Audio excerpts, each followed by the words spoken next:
Aku benci gila dengan screen protector yang jenis macam ni. Lagi-lagi ada frame bingkai macam ni kan. And satu lagi, bila korang pakai yang ada frame macam ni, dia nampak phone korang tu lagi kecil tau dia punya screen. Dan memandangkan yang ni pun dah pecah. Jadi aku ada jumpa screen protector daripada brand Whisken. Yang ni aku beli 3 terus, jadi senang. Kalau satu pecah, aku terus boleh tukar. Yang aku ambil ni adalah clear dan 2 privacy. And nak pasang pun mudah guys. Dekat dalam ni semua complete dia dah bagi. Termasuklah dia punya scraper, screen protector accessories, instruction manual dan juga dia punya kit ni. First korang bersihkan dulu skrin iPhone ni dengan dia punya wet wipe. Kalau ada abu kecil-kecil tu, korang boleh gunakan dia punya dust absorber ni untuk bersihkan. Dah settle bersih, korang masukkan je dekat dalam ni.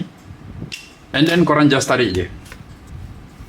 Dekat sini ada dia punya instruction. First korang tekan bawah ni, and then korang tolak ke atas. Lepas tu korang biar 20 saat. Lepas tu korang dah boleh buka guys.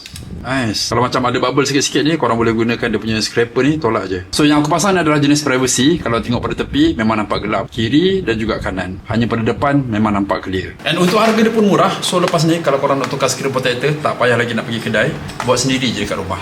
Seriously mudah, kemas dan jimat. Macam biasa, kalau korang berminat dapatkan, link aku dah sediakan.